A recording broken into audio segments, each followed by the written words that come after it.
Boa noite, gente. Eu estava conversando aqui com Larissa que o povo do fundão aí sabe que vai para o umbral direto, né? Não tem recuperação. Isso aí é o pessoal que senta no fundão, é o pessoal que foge do frio, né? Porque aqui acha que aqui na frente é mais frio, e foge do microfone também. Mas eu queria dizer para quem está fugindo do frio que aí atrás é mais frio do que aqui na frente. Não é não, gente? Porque aqui, ó, o ar passa de... Principalmente esse cantinho aqui, é bem quentinho. Pois é, aí atrás é mais frio, porque o teto é rebaixado. Mas, enfim, fiquem no fundão, fiquem na frente, fiquem no meio, fiquem aonde quiserem. Eu só estou brincando com vocês, tá bom? O microfone chega em todos os cantinhos dessa sala, para quando vocês precisarem perguntar. Meu nome é Alessandra Brandão, também faço parte dessa equipe, né? Sou a coordenadora da turma de sábado. E é a primeira vez desse semestre que eu estou vindo aqui dar aula para vocês. Acho que a gente ainda vai se encontrar outras vezes. E Livaldo e Marie estão atrapalhando a minha aula, falando a beça. Ah, tá bom. Tá bom.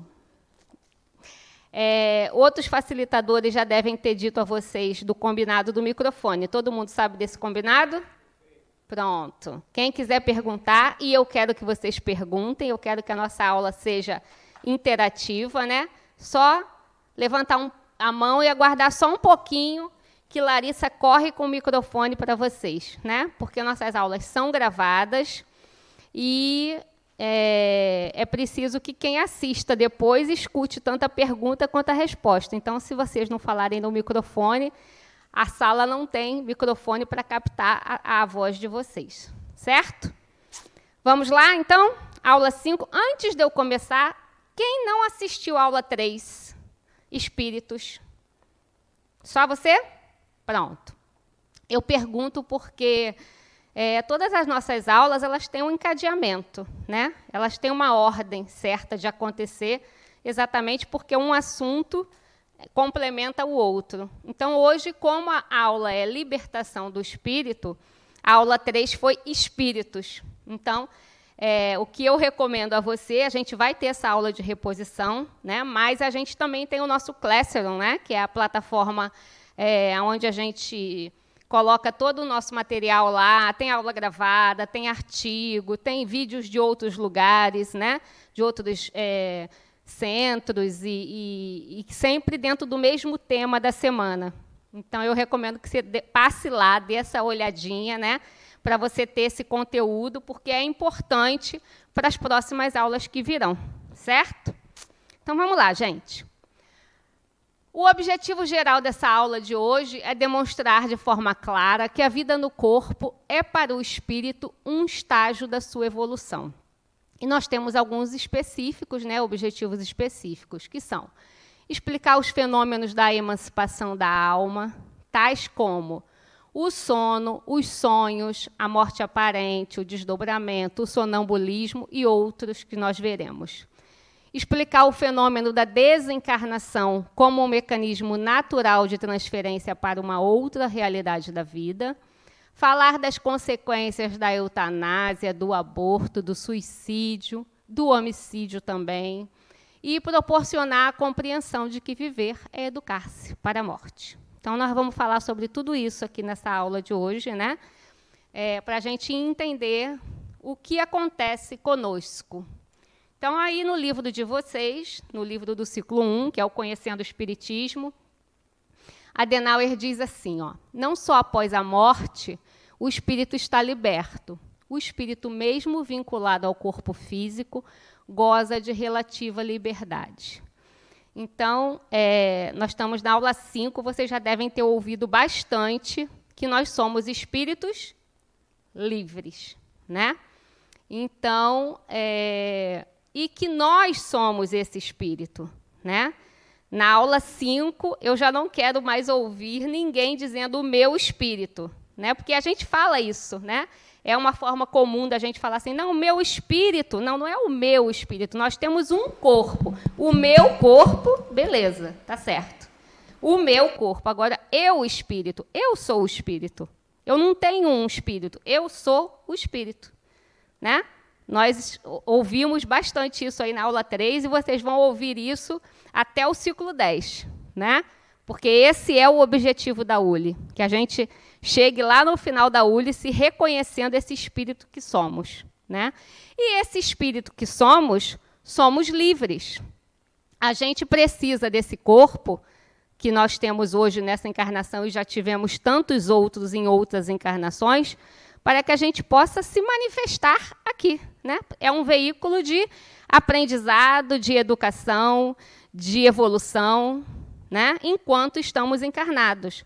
Ah, Alessandra, então quando a gente está desencarnado, que a gente não tem o corpo físico, a gente não evolui? Evolui nos dois mundos, né? Nas duas dimensões, tanto aqui na dimensão física, quando estamos encarnados, quanto quando desencarnamos na evolução, na dimensão espiritual. Né? Evolução em dois mundos é até título de livro, né? de Chico, de André Luiz.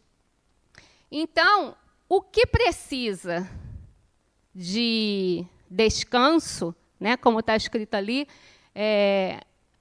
não só após a morte o espírito está liberto, né?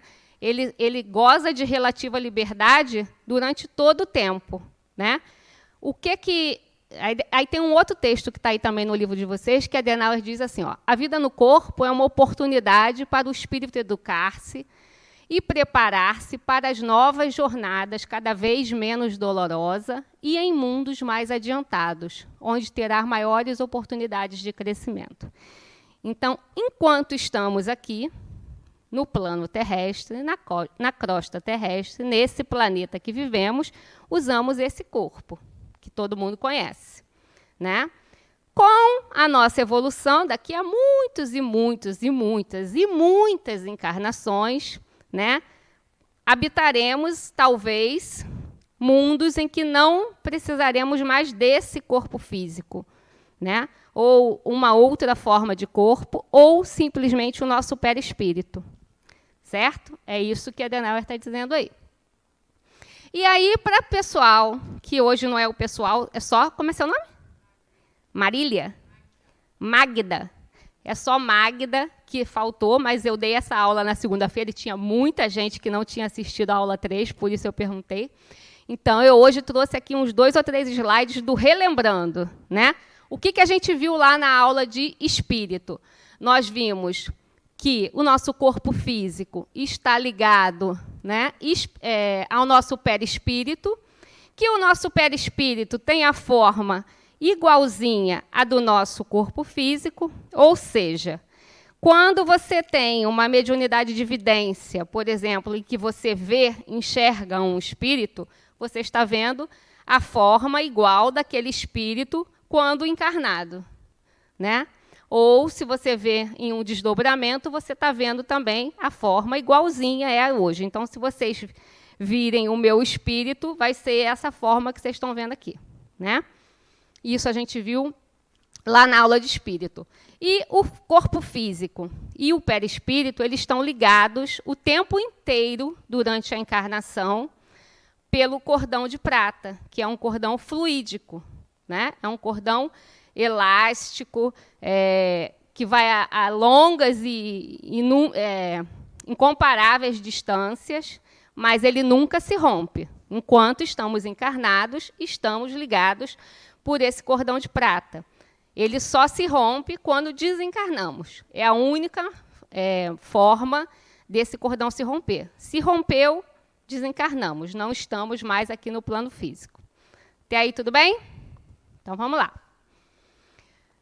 Então, ó, o homem possui uma natureza tríplice, sendo ele o encontro do corpo físico, do perispírito e do espírito, né? Essa constituição o coloca em condições de viver a vida material e a espiritual simultaneamente. O corpo físico é o veículo de manifestação do espírito na realidade material.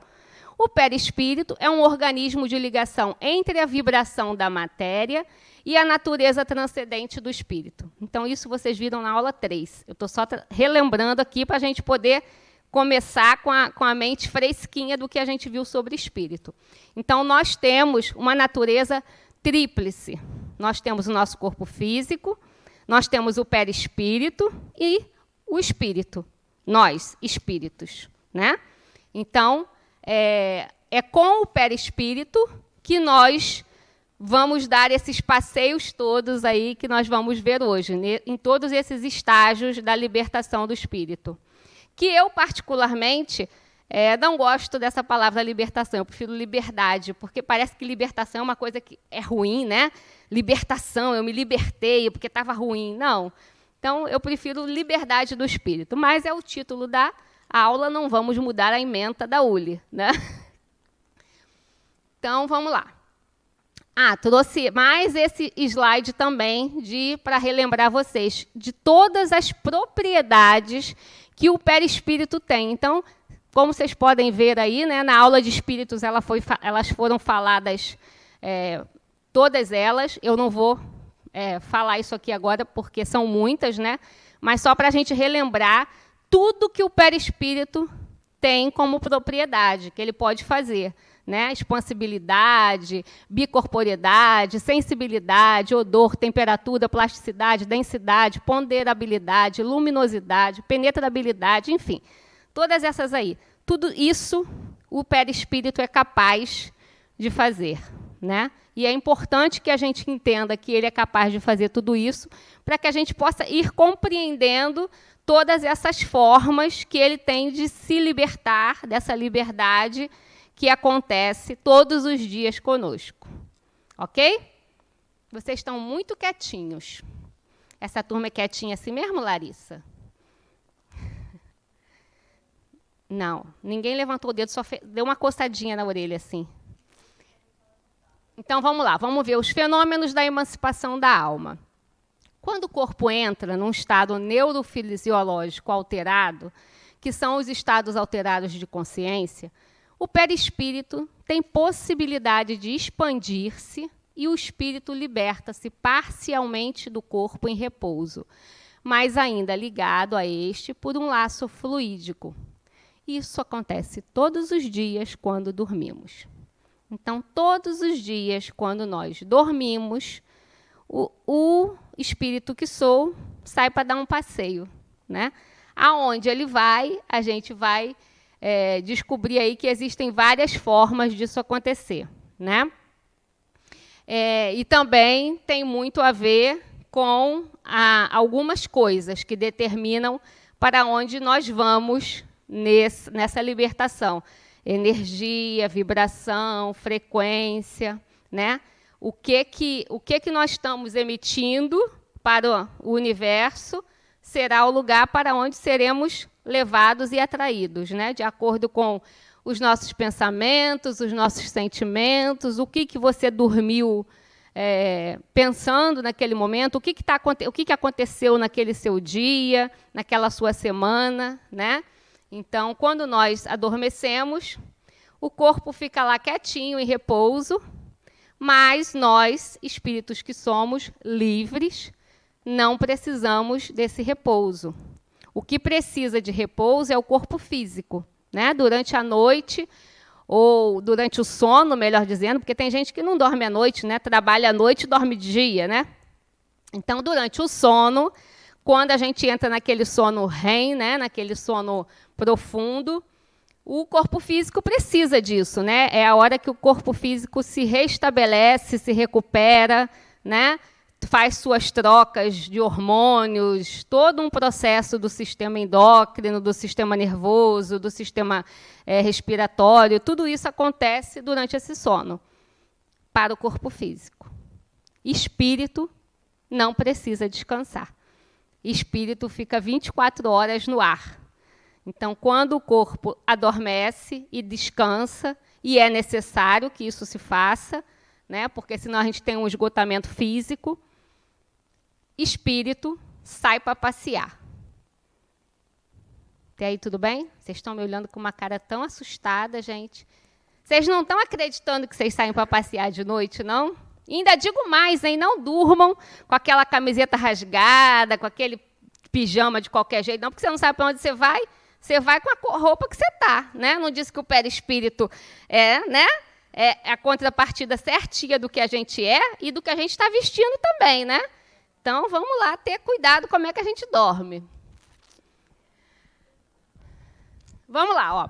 Quais são esses aspectos da libertação do espírito? Essa libertação pode ser parcial ou total. Quais são a libertação parcial? Né? Ela também pode ser dividida em espontânea ou provocada. Então, a libertação parcial espontânea é durante o sono, durante comas, letargia, síncope, sonambulismo, desdobramento e catalepsia. A parcial espontânea provocada, desdobramento, hipnose e coma. Então, vocês podem perceber ali que desdobramento e coma se repete nas duas situações. Tanto pode ser espontâneo, quanto pode ser provocado. Certo? Nós vamos ver cada um deles direitinho para a gente entender qual é essa diferença. E a libertação total do espírito acontece quando? Isso. Era só para ver se vocês estavam prestando atenção ou estavam cochilando. Estavam prestando atenção. É só no desencarne, né? Que também pode ser espontâneo ou provocado. O espontâneo, né? Aquela morte natural, esgotamento dos fluidos vitais, né? Esgotamento do corpo físico, né? Por uma doença. E o provocados, que a gente já conhece, né? Eutanásia, homicídio, suicídio e aborto. Os dois, tanto o espontâneo quanto o provocado, são aspecto de libertação total do espírito, quando aquele cordão de prata lá, fluídico, se rompe definitivamente, certo?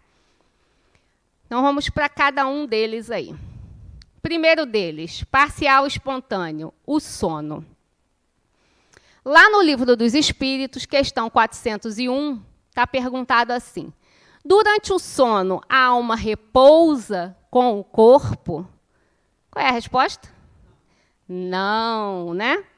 Então, não. O espírito jamais fica inativo. Durante o sono, os laços que o prendem ao corpo se afrouxam e ele percorre o espaço e entra em relação mais direta com outros espíritos. Então, foi o que eu falei, né?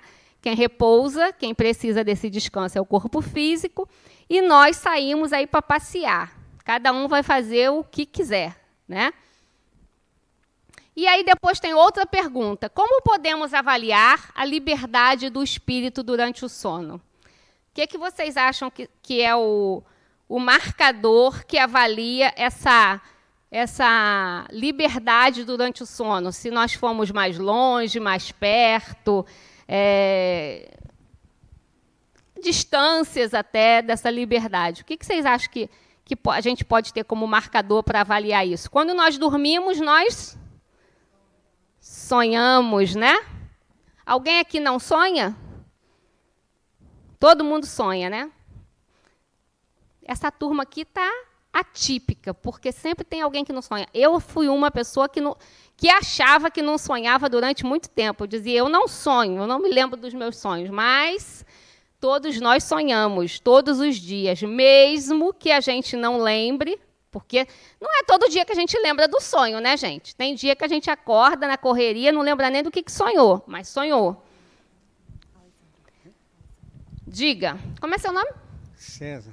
Mas é no microfone. César Roberto. Isso, diga, César. Veja bem, não sei se estou adiantando alguma coisa, mas a minha pergunta seria o seguinte. A pessoa está dormindo e, de repente, os médicos confirmam que aquele corpo está morto. Vai, se enterra, digamos assim, e quando, após 3 anos, né, a retirada do corpo, o corpo está virado de cabeça para baixo, ou qualquer coisa assim, virado de barriga para baixo. Como é que se explica isso? se explica com o nome de catalepsia, é uma doença existente, e sim, você está adiantando muitos slides, porque nós temos um slide para falar só de catalepsia. Nós vamos falar daqui... Não, estou brincando. Está adiantando. Você é um médium poderoso, adiantou os meus slides todos. Mas nós vamos falar. Existe, sim, é uma doença chamada catalepsia, né? E a gente vai explicar daqui a pouquinho direitinho ela, né? Então, gente, podemos avaliar a liberdade do espírito durante o sono pelos sonhos, né? Quando o corpo repousa, o espírito tem mais condições de exercer seus dons. Tem mais faculdades do que em vigília, tem a lembrança do passado, algumas vezes a previsão do futuro, adquire mais poder e pode entrar em comunicação com outros espíritos, visita domicílios, trabalhos mediúnicos e por aí vai, né? Isso tudo de acordo com vibração, energia, frequência, tudo isso, né? Porque também a gente acha que dormiu, se libertou e vai fazer trabalhos mediúnicos, vai visitar espíritos amigos, lê do engano. A gente vai para um monte de lugar, né? Ninguém está vendo, a gente vai para lugar que ninguém está pensando que a gente foi, né? Mas a gente vai.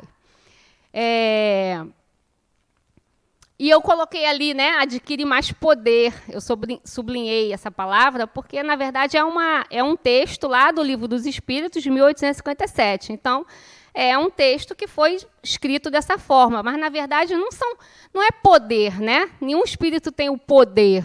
Tem todas aquelas propriedades e aquelas potencialidades que eu mostrei no slide anterior, né? Então, quando nós estamos em liberdade parcial do espírito, quando nós estamos fora do corpo físico, nós temos toda essa potencialidade a nosso dispor, ao nosso favor, né? Nosso corpo físico, ele percebe o mundo que nós estamos inseridos por 5 balizadores, por 5 sentidos, que a gente aprende lá na escola, né? Visão, olfato, audição, tato e paladar. Esses são os 5 sentidos que a gente percebe o mundo todo, né? Tudo que está em nossa volta a gente percebe por esses 5 sentidos. Mas o perispírito, lembra lá no slide que eu passei aqui atrás, né? Quantas coisas, né? Quantas propriedades o perispírito tem? Então, é como se o perispírito... o perispírito, né? Ele tem todos esses balizadores, todos esses perceptores do mundo, né? Muito mais expandido do que esse corpo físico. Então, a gente acha que o nosso corpo é a máquina suprassumo do universo, mas não é, né? Ela é bem... as funções dela são bem pouquinhas diante do perispírito, diante do espírito que somos. Então, quando ele diz ali que ele adquire mais poder, na verdade, ele adquire mais liberdade, né? Nós estamos aqui no corpo contido. Quando nós estamos fora do corpo, nós temos mais potencialidades de perceber tudo à nossa volta. O cheiro, a cor, a textura, a temperatura, tudo com muito mais intensidade, certo? Então, por isso, ali está dito assim, o poder, né? Quando nós estamos desencarnados, por exemplo disso, quando uma pessoa desencarna escravo, né? Escravizado por um vício qualquer, né? Alcoólico, de outras drogas, de qualquer coisa, né? Vício de sexo, qualquer coisa. Quando ela desencarna, isso se potencializa a uma potência indescritível, porque ela perde esse corpo físico. Então, o veículo de manifestação dela lá na dimensão espiritual é o perispírito. E o perispírito tem essa percepção muito, muito ampliada. Então, aquela pessoa que desencarnou com um vício, por exemplo, ela fica com esse vício exacerbado à 10ª potência.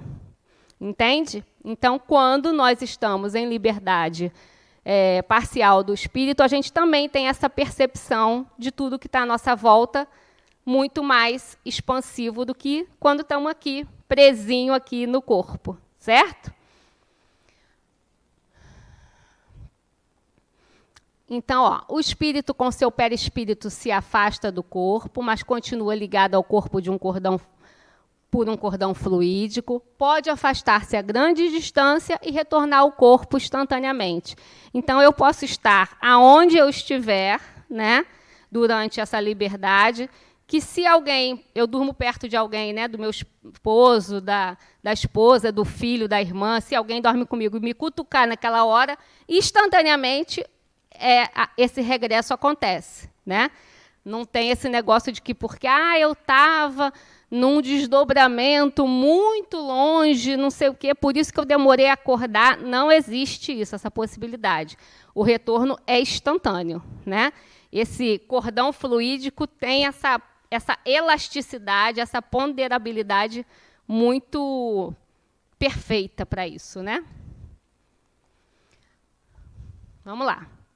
E aí eu brinco com vocês que nós vamos entrar agora num portal sem fim, porque é os sonhos, né? E, apesar de vocês estarem todos quietinhos, eu tenho certeza que, a partir de agora, o microfone vai rodar nessa sala, né? Porque, quando a gente começa a falar em sonhos, a gente lembra do sonho que eu tive, né? O que eu sonhei. Então, eu também já vou dizer para vocês o seguinte: eu não sei interpretar sonhos, gente. Né? Não adianta vir vocês me dizer, eu sonhei com uma borboleta e tal, o que é? Não sei. A única coisa que eu sei é que, se vocês disserem que sonhou com a sogra, eu vou dizer para jogar na cobra. Mais nada. Coitada da minha sogra, ainda bem que minha sogra não assiste às aulas, senão eu estava lascada.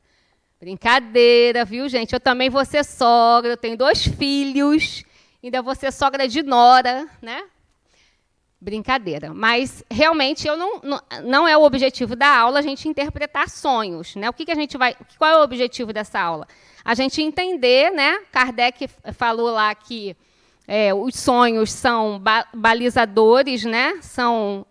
Pelos sonhos a gente entende o grau de liberdade maior ou menor que a gente possui, né? naquele momento, daquele sono, daquele dia.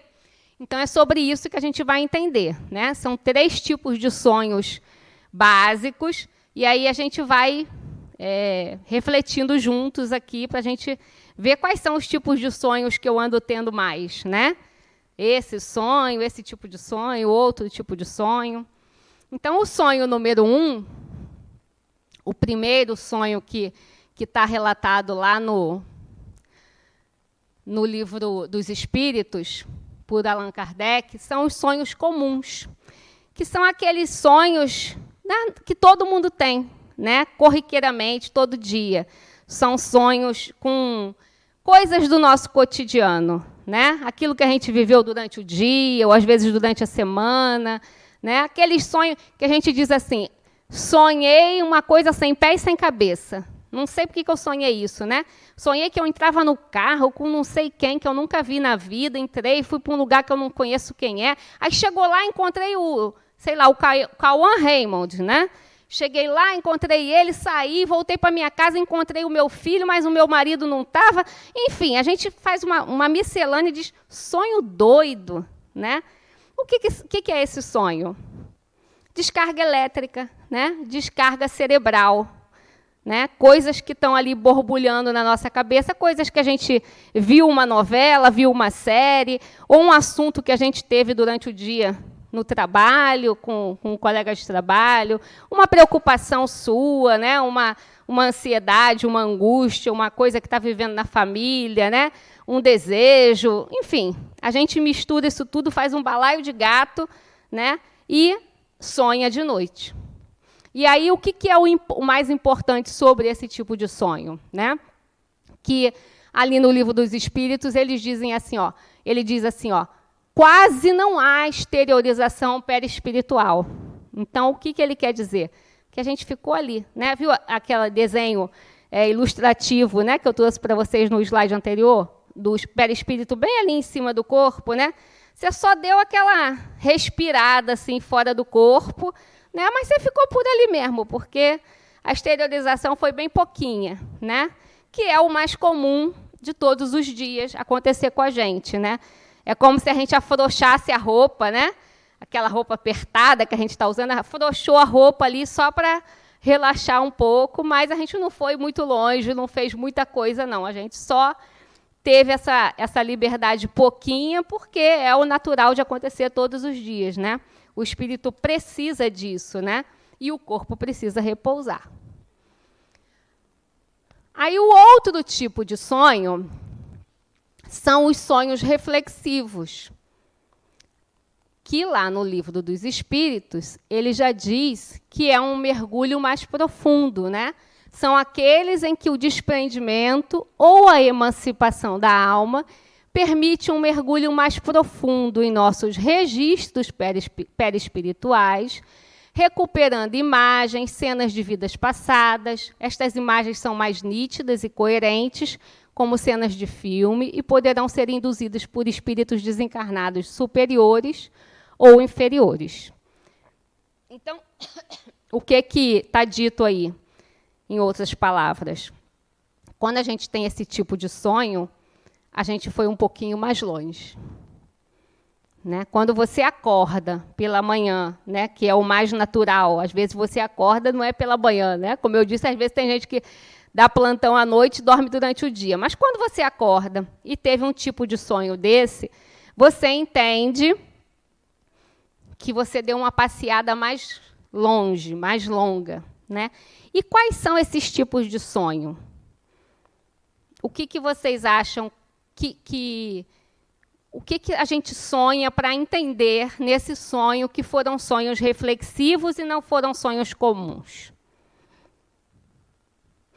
Quando a gente acorda de sonhos reflexivos, a gente traz uma sensação, a gente traz um sentimento, né? E a gente traz um pensamento que fica ali com a gente o dia inteiro, desses sonhos. É aquele sonho que, às vezes, você não lembra,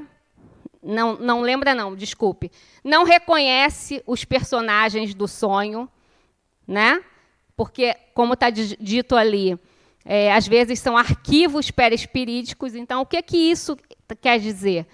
Que são coisas que estão lá nas suas gavetinhas guardadas dos seus arquivos de outras experiências, de outras encarnações, de todas as experiências que você já vivenciou como espírito. Estão todas guardadas na sua mente. Eu não sei se vocês lembram, mas na aula de espírito vocês devem ter visto isso. Cérebro está no corpo físico e ele acaba no desencarne, junto com o corpo físico. A mente é um órgão do perispírito. Então, a mente é o nosso arquivo geral, a nossa caixa preta, né? Igual dos aviões. Então, lá estão guardadas todas as suas experiências, todo o seu aprendizado, tudo que você vivenciou como o espírito que você é, até o dia de hoje, até essa encarnação. Nesses sonhos reflexivos, a gente acessa isso.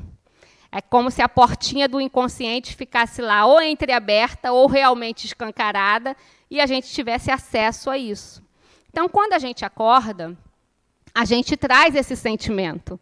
E aí, como eu ia dizendo, a gente, às vezes, não reconhece. Né? Por exemplo, eu acordei e sonhei com um senhor que eu nunca vi, não sei quem é, mas me trouxe uma coisa tão boa, ou uma saudade, ou um sentimento de acolhedor, um sentimento paterno, ou um amor. Me trouxe, e você passa o dia inteiro com aquilo. Está lá fazendo seus afazeres, daqui a pouco você lembra daquele sonho de novo, e aquele sentimento renasce e rebrota. Né? Por quê? Porque, geralmente, isso aí foi um passeio seu, provavelmente você não lembra daquele senhor, dessa encarnação. Né? Você não lembra dele, ele não fez parte dessa sua história consciente que você traz quando você volta à vigília. Quando você acorda, seu inconsciente ficou para trás lá, fechou aquela portinha. Você só traz para quando você acorda o que está no seu consciente. Né?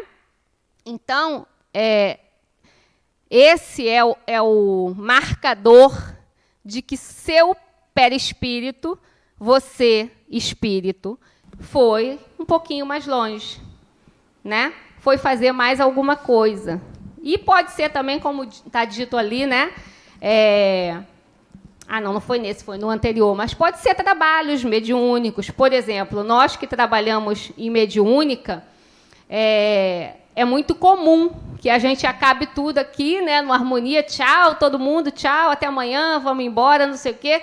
E quando a gente chega em casa e dorme, a gente sonha com o trabalho que continua, né? Porque muitas das vezes a gente dorme e o corpo fica ali descansando e o espírito vai continuar o trabalho que foi iniciado aqui, né?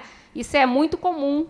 Quem trabalha mediunicamente, né, ter esse tipo de relato. Diga. Eu me lembrei agora aqui de um sonho que eu tive, mas parecia uma fantasia. Só que quando eu acordei, eu lembrei e eu sabia que tinha a ver comigo, que era uma mensagem para mim mesmo. Isso é sonho reflexivo? Sim, é um sonho reflexivo, né? Você deve ter ido encontrar alguém, passear com alguém, fazer alguma coisa, e quando a gente acorda, a gente sente aquilo forte na gente, né? A gente fica como... aspas, viu, gente? A gente entende como se fosse verdade, mas é verdade, não é? Só que a gente acha que foi sonho, né? Foi um sonho tão estranho, mexeu comigo, né? Foi uma realidade. Você foi viver alguma experiência naquele momento. Mas o que eu quero dizer, o ambiente não era... Parecia uma fantasia de um livro.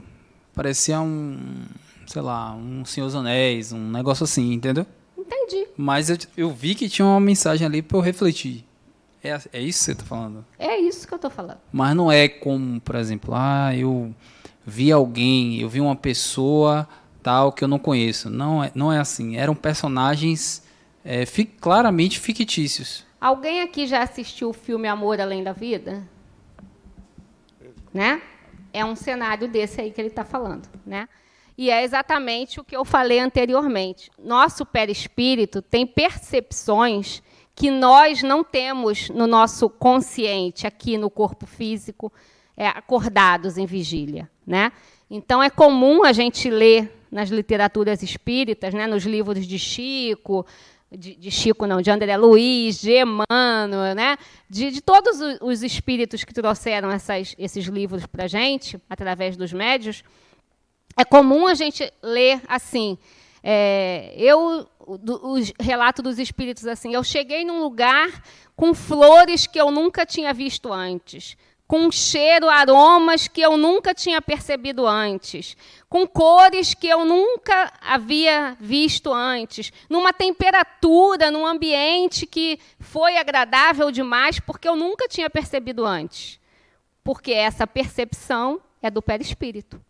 Né? Foi o que eu falei, é uma potencialidade de ampliação das percepções que não tem como a gente explicar agora, eu falar aqui para vocês com palavras. Né? A percepção do perispírito é muito mais ampla, muito mais profunda. Nós, aqui no corpo físico, só percebemos o mundo até a terceira dimensão. Não é isso? Quando a gente vai para um cinema, por exemplo, assistir um filme, a gente bota aquele óculinho, né, para você ver o filme na quarta dimensão, na sexta dimensão, né?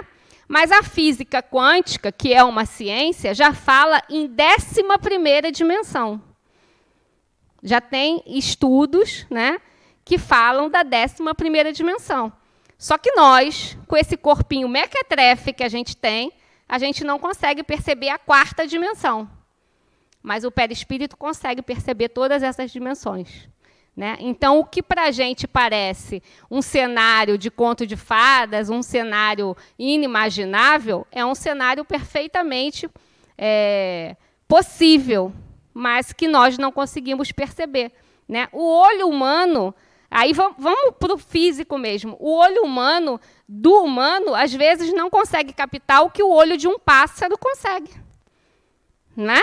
Tem pássaros aí que enxergam não sei quantos milhões de cores, enxerga aqui, vira a coruja, né, se vira toda, enfim. E a gente acha que nós somos o suprassumo do universo. Nós não somos o suprassumo do universo. Né? Tem até alguns animais que têm algumas habilidades visuais, apelativas e melhores do que o nosso corpo físico de humano, né? Mas o perispírito supera tudo isso. Então, por isso a gente percebe, tem essa percepção, quando estamos em sonhos, em desdobramentos, dessas coisas, e às vezes a gente acha, ilusão, parece um conto de fadas, esse lugar não existe, eu estava num lugar que não existe. Existe, né? A gente só não consegue perceber ele, porque nós estamos aqui com esse corpinho ainda com poucos recursos. Certo? E, por último, dos sonhos, nós temos os sonhos espirituais. Esse ainda é um passo além dos sonhos reflexivos. E aí, vocês vão me perguntar, como que eu sei que eu tive um sonho espiritual? E aí eu vou devolver a pergunta para vocês, porque eu já sei que vocês não perguntaram, porque vocês estão tímidos, mas vocês estão pensando nisso, né? Aqui, Aline, ele quer perguntar. Como que eu posso dizer que eu tive um sonho espiritual? E o que é um sonho espiritual? É aquele onde você tem um encontro espiritual. Né? Diga, César. Veja bem, eu tenho um sonho, alguns sonhos meus, que eu realmente me vi naquele local, coisas de 20, 15, 20 anos atrás. E, às vezes, eu fecho os olhos, ainda não estou sonolento, ainda não dormi, não consegui pegar em sono profundo, e vejo que já tive naquele lugar, que aquele sonho... Diversas vezes eu vejo o mesmo sonho. Como se explica isso? Desdobramento. Outro slide mais para frente, César. Você está demais hoje, César. Você está demais hoje, César. Brincando. Eu quero... Você quer falar? Ele está reclamando. É porque... Não, pelo amor de Deus. Eu, inclusive, na prova, eu disse que aqui é um lugar que... Tanto que me perdoe, pessoal, eu não sou dessa turma, não, mas como eu gosto disso aqui, amo isso aqui, aí eu venho assistir também. Mas daqui a pouco passa de sonho para outra coisa, eu posso voltar atrás e você não gostar. É dentro do assunto da aula, tanto a catalepsia quanto o desdobramento. É só nada, tudo bem. Eu só estou brincando com você. Bom. É sinal de que você está entrosado no assunto. É isso mesmo. E ele é dessa turma. Chegou, já é nosso. Então, vamos lá. Os sonhos espirituais. Diz no livro dos Espíritos, são lembranças de nossa vivência real, no mundo dos espíritos. São recordações de encontros, estudos que participamos, conversas, tarefas que desenvolvemos. Podem ocorrer também acontecimentos desagradáveis, sempre em função de nossa sintonia espiritual. Há mais ampla exteriorização do perispírito. Então, quer dizer que é onde nós vamos mais longe, né? A gente não dá só aquela afrouxadinha na roupa, a gente vai mais longe, né? Quem aqui, levante aí o dedo, quem tem certeza que já teve um sonho de um encontro espiritual? Só a Aline e Larissa? Denise? Como é seu nome? Ana? Quem mais? O pessoal levanta assim, ó, para ver se o primeiro levantou, entendeu? Aí 2 levantados, o terceiro já bota aqui perto da orelha. Aí viu que 3 ou 4, aí já vai levantando, ó. Levanta o dedo todo mundo que já teve sonho espiritual. Ó, como é que melhorou, tá vendo? E o outro ainda aponta para a mulher. Sua mulher? Sua mulher, né? Pois é, ele ainda faz assim, ó. Ele não levanta o dele, não, mas ele faz assim. É isso, gente, né? Eu estou brincando com vocês, mas é isso. E se eu disser para vocês assim, não foi um sonho espiritual? Vocês vão acreditar? Ou vocês têm certeza de que foi um encontro espiritual? Ana tem certeza. Denise tem certeza, Denise? Larissa tem certeza? Todo mundo tem certeza, né? O dele se tornou realidade. Diga, Larissa. Desse sonho que eu tive, que aí, né, fica a dúvida, foi com uma pessoa muito importante Não, na minha fica a vida. dúvida não. Você disse que teve certeza. Não, eu tive. Não De volte fato, atrás. Foi uma pessoa muito importante na minha vida. Ah. E eu já visualizei em sonho várias vezes, mas eu tenho certeza que pelo menos, foi um encontro mesmo, porque desse que eu só tive uma vez, já tem mais de um ano que eu não tenho. Eu dei um abraço tão forte que eu senti uma sensação boa. E quando eu dava esse abraço, que era minha madrinha, ela em vida, eu ficava muito emocionada. E nesse sonho eu dei um abraço forte e eu via ela sorrindo. Apenas isso, não disse nada, só foi o abraço. Aí eu tive certeza que eu acredito que tenha sido um encontro espiritual. Das outras vezes, eu apenas visualizei no sonho. Não tive aquela presença, sabe? Então, vocês percebam que ela falou assim, ó. Esse eu tenho certeza que foi um encontro espiritual. Das outras vezes, eu acho que foi um encontro, mas já botou na dúvida, né? Porque é isso, gente. Pode Jesus Cristo aparecer na frente de vocês e dizer assim, não foi um encontro espiritual. Você vai dizer, foi sim. Você vai bater boca com Jesus, né? Porque é uma certeza nossa. Porque foi esse encontro. Isso tudo que eu falei, dessa percepção do perispírito, imaginem vocês 2 ou mais perispíritos se encontrando. É a percepção sua com a percepção dessa pessoa, né? Então, isso que Larissa falou, eu vou aumentar, complementar. Por exemplo, vamos criar uma historinha. Você, num sonho, num encontro espiritual, encontrou alguém e abraçou essa pessoa. Quando você acorda, o que você sentiu durante aquele sonho, beleza. Mas no sonho reflexivo, que é o anterior, você também acorda com esse sentimento. Não foi isso que eu disse, né? Quando você acorda, você traz um sentimento, ou um sentimento positivo, ou um sentimento negativo, mas aquilo fica te remexendo o dia inteiro. Num sonho espiritual, num encontro espiritual, você traz esse sentimento e essa certeza e essa sensação instantânea. O que é isso? Quando você acorda desse abraço, você, por segundos, milésimos de segundos, né? Não é você acordou e pensou e sentou na cama, não é isso. Quando você acorda, você tem aquela certeza de que aquele braço ainda está te envolvendo. Você ainda sente o toque daquela pessoa, você ainda sente o cheiro daquela pessoa, você ainda sente a temperatura que estava o corpo daquela pessoa, e o sentimento que foi passado por aquela pessoa te invade inteiro. Então, por isso eu falei para vocês assim, você tem certeza. Não adianta eu, Alessandra, falar para vocês, não, me conte aí, Ana, o seu sonho. Aí a Ana vai contar, eu vou dizer, não, isso não foi um sonho espiritual. Ela vai dizer, maluca, ela que fica com a opinião dela. Eu tenho certeza que foi um encontro, né? Porque a gente tem essa certeza.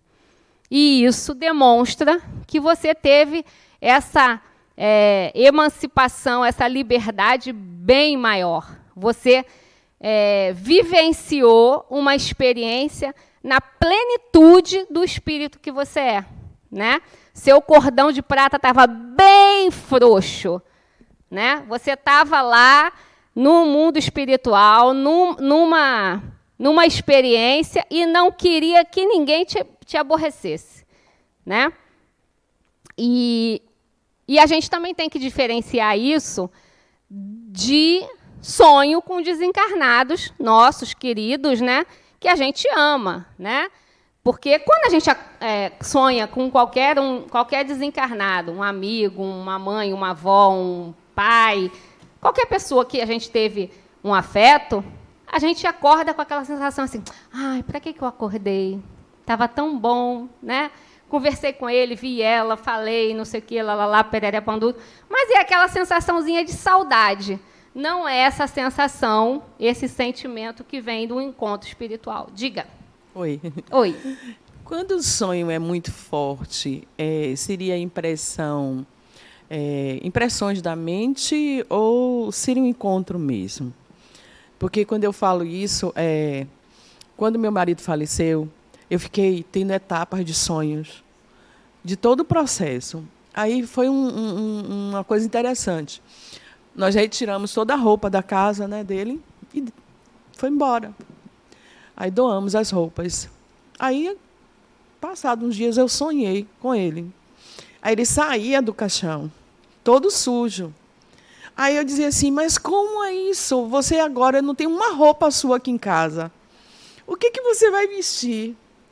E no sonho ele me dizia assim, tem a roupa que nós usávamos na trilha, ela está aí. E aí eu pegava essa roupa.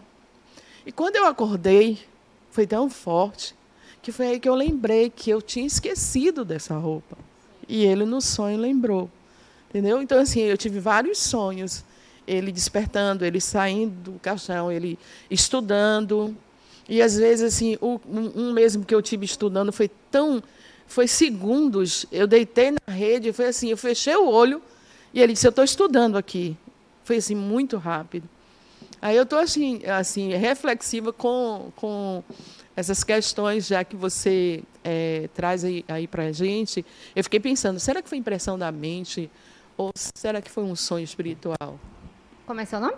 Selma. Selma. Então, Selma, eu não posso te dizer nem uma coisa nem outra. Pode ter sido as duas coisas, né? Porque, como eu falei, quando a gente tem uma pessoa muito querida, né, seu esposo desencarnou, a gente fica naquele pós-luto, né? Durante o luto e no pós-luto, com várias impressões. E nossa mente tem o consciente e tem o inconsciente. Né? Então, quando a gente entra em qualquer estado alterado de consciência, pode ser um cochilo na rede, né? Para a gente entrar em estado alterado de consciência, não precisa ser dormindo. Você pode estar ouvindo uma música e entrar num estado alterado de consciência. Você pode estar numa meditação, né? Você pode estar... teve uma aluna aqui que me falou assim uma vez, sabe como que eu entro assim, saio do mundo quando eu vou mexer no meu jardim. Eu entro no meu jardim e parece que eu entrei num mundo paralelo, né? Eu entrei em outro universo. Então, existem inúmeras formas da gente entrar nesse estado alterado de consciência. E todas as vezes que a gente entra nisso, né, que a gente tem essa exteriorização um pouquinho do nosso perispírito, a gente acessa essas portinhas lá do inconsciente, né? Então, conscientemente, você não lembra dessa roupa da trilha. Conscientemente. Você doou todas as roupas dele. Mas lá no seu inconsciente pode ter ficado lá guardada essa impressão, né? Agora, nada impede também de que você tenha ouvido ele dizer, estou aqui estudando. Pode ser que tenha sido uma visita rápida dele, né? Uma ligação mental. A nossa ligação espírito com espírito é totalmente mental. Né? A mediunidade é feita mente a mente. Vocês vão chegar lá na aula 10, né, para quem nunca ouviu falar sobre isso, mas a mediunidade acontece mente a mente. Né? A nossa mente é um canal aberto com o universo. Né? E, principalmente, com quem teve tanta vivência e experiência conosco. Né? Então, pode ser as duas coisas. Né? Agora, eu, Alessandra, não acredito de tantos encontros espirituais. Eu acho que de todas essas histórias aí, né, que você disse que teve vários sonhos e tal, pode ter tido um encontro espiritual. O resto, para mim, pode ter sido uma visita dele para você, né, e algo muito rápido, e também pode ser descargas desse seu inconsciente. Né? A nossa mente é um aparelho muito complexo de ser entendido, né? Então, eu não disse que quando chegasse em sonhos esse microfone ia circular pela sala? Eu falei para vocês, não foi? Pois é. Eu conheço essa aula. E olha que vocês foram bem quietinhos, né? O que é que vocês acham que a gente vai falar agora? Sonambulismo, né?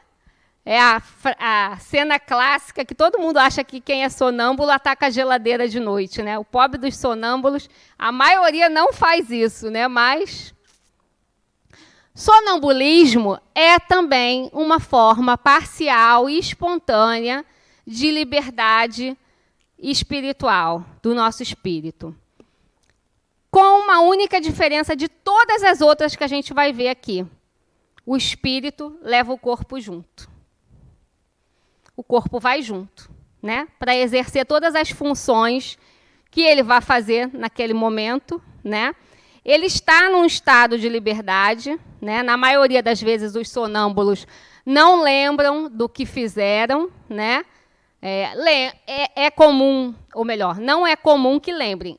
Alguns lembram do que fizeram, mas na maioria, via de regra, não se lembra do que fez, né? E essa é a única particularidade de todas as outras, né, dessa liberdade parcial espontânea. O sonambulismo é um estado de independência do espírito mais completo que no sonho, estado em que maior amplitude adquirem suas faculdades. A alma tem, então, percepções de que não dispõe no sonho, que é um estado de sonambulismo imperfeito, né?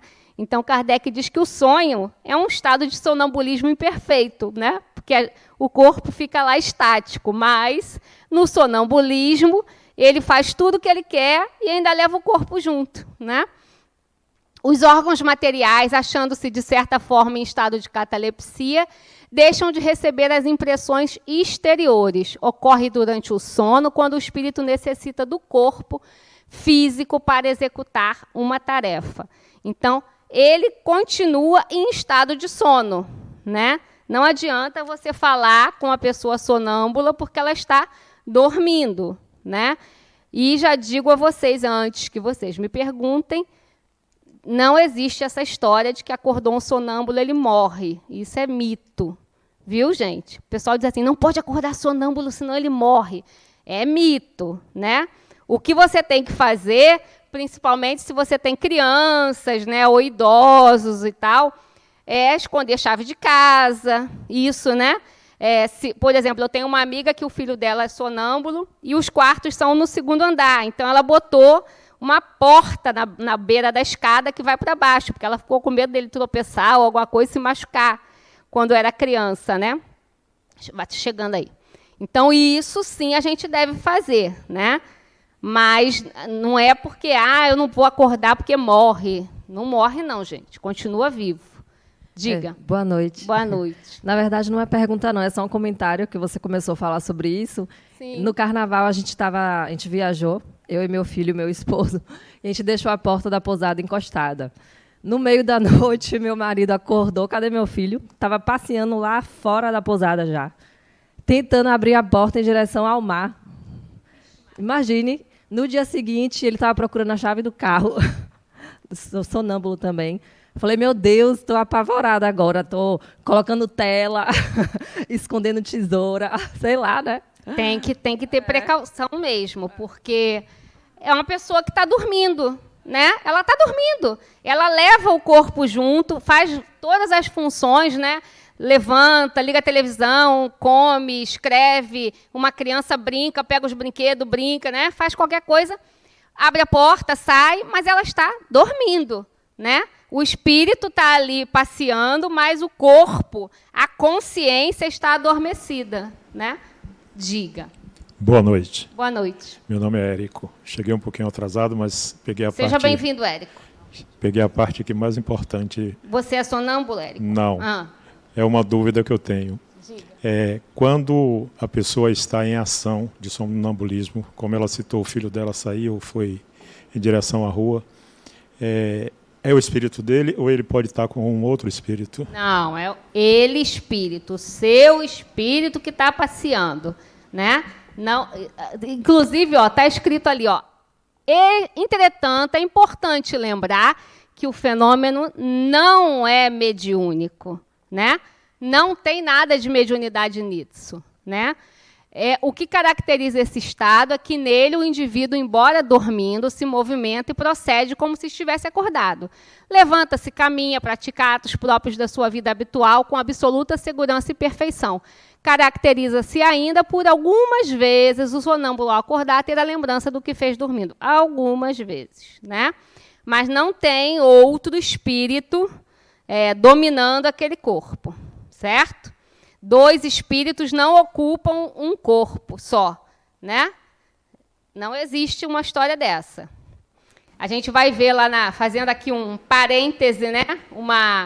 Como é que diz? Um spoiler, né?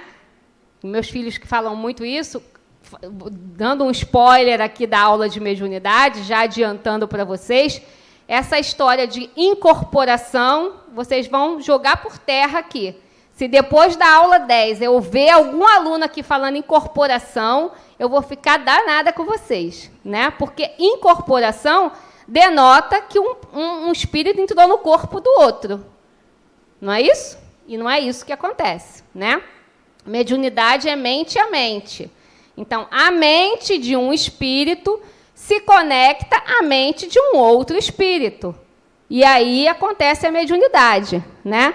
Pela psicofonia, quando é falada, pela psicomente, grafia, quando é escrita, e por aí vai. Psicopictografia, psicometria, e vocês vão ver todos esses tipos de mediunidade lá na aula 10. Então, não, o espírito não toma o corpo de outro.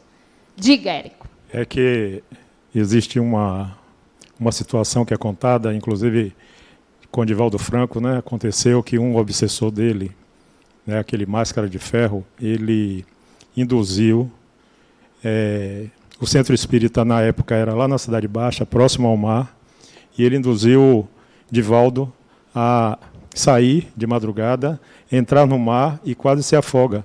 A intenção dele era promover um suicídio, entre aspas, né? E aconteceu que Joana de Ângeles, na época, a história é contada assim, eu já inclusive ouvi em uma palestra, que ela despertou tio Nilson, que era um companheiro de Divaldo na época, já desencarnado, e ele foi até a praia e pegou já Divaldo entrando na água para se afogar. Sim, eu nunca ouvi essa história, viu, Érico? Mas eu acredito em você, porque você tem cara de ser um cara honesto. Brincadeira. Eu nunca ouvi essa história, não. Brincando, mas falando sério, eu nunca ouvi essa história, não. Mas isso não é um sonambulismo, né? Isso é uma obsessão. É uma outra história que a gente vai ver lá na aula 12 do que se trata, né? Porque um espírito que tem a intenção de fazer mal a outro espírito, isso se caracteriza obsessão, né? Ele estava dormindo, mas provavelmente quando acordou, ele foi acordado por esse espírito e induzido, vamos botar essa palavra aí, né? Foi induzido a levar esse espírito a uma ação maldosa, né? Que levaria até ele a um afogamento, não sabemos, né? Mas ele não continuava dormindo, ele estava sendo dominado. Provavelmente, isso aí se chama obsessão de fascinação, porque a obsessão tem 3 estágios, né? Obsessão simples, fascinação e subjugação.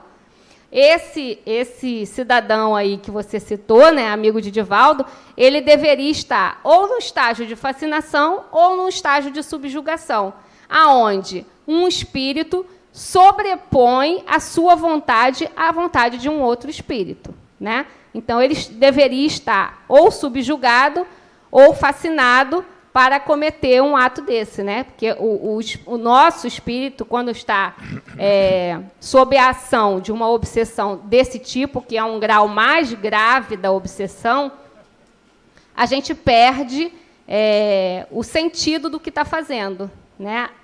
Por isso chama subjugação. A nossa mente é subjugada por um outro espírito, né? Então, a gente faz ações que não é do nosso cotidiano, que podem levar, né, a lesões sérias, a constrangimentos e a inúmeras outras coisas ruins para essa pessoa. Certo? Eu não sei se eu me fiz bem claro, mas foi Divaldo Franco que tentou o suicídio. A outra pessoa foi salvar ele. Ah, foi Divaldo. Foi. Então, pois outra pessoa foi salvar ele. A história real que eu ouvi, inclusive, em uma palestra dele mesmo. Não, tudo bem. Mas eu só não entendo essa história como sonambulismo. Eu entendo essa história como obsessão, ou de fascinação, ou de subjugação. Certo? Não é porque quando ele estava dormindo que aconteceu isso, que se caracteriza ser um sonambulismo. Ele poderia estar dormindo numa expansão, né, numa liberdade parcial do espírito, e esse espírito encontrou ele e induziu ele, subjugou ele a fazer isso tudo. Certo? É mais ou menos isso. Não, eu estou lhe dando o meu entendimento. Como eu lhe disse, eu não conheço essa história, né?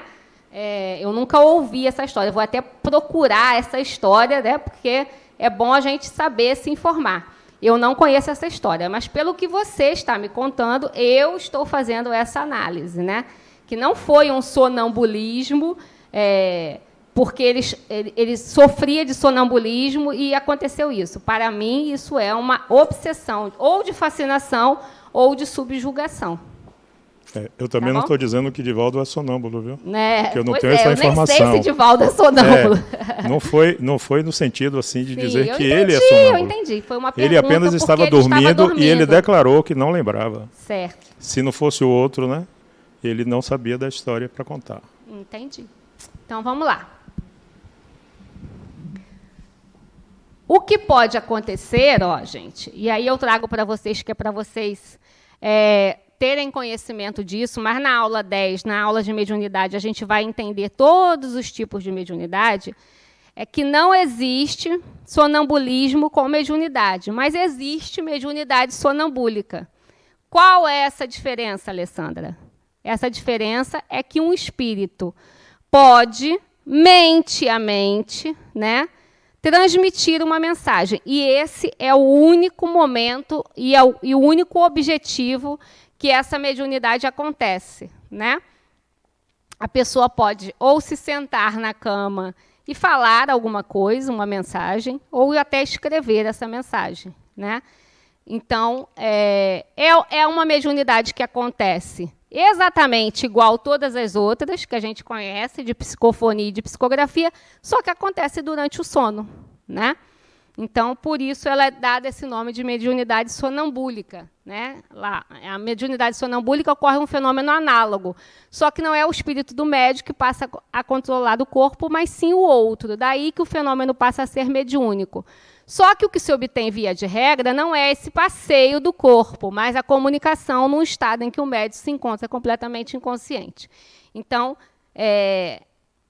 o único objetivo disso, né, eu até brinquei aqui com o aluno na segunda-feira, porque ele falou assim, eu tenho medo, porque eu sento na cama e tenho medo do que eu vou falar e minha mulher escutar, né?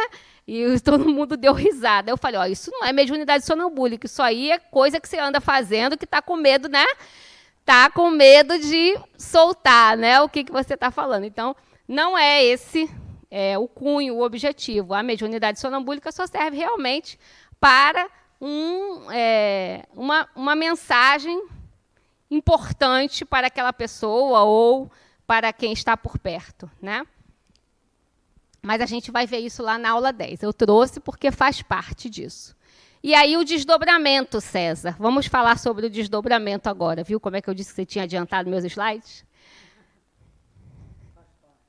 Quem aqui já passou pelo fenômeno do desdobramento?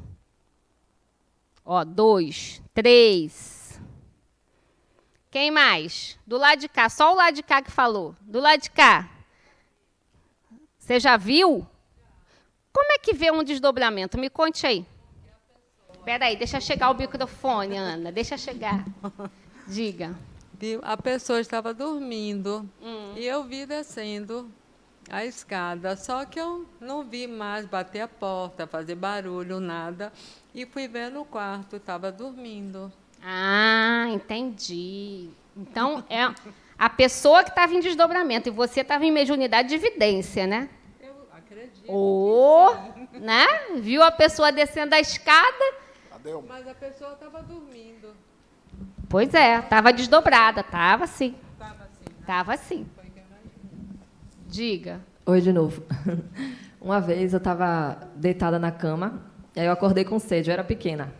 E aí eu chamei, pai, pai, aí ele apareceu no meu quarto, sem falar nada.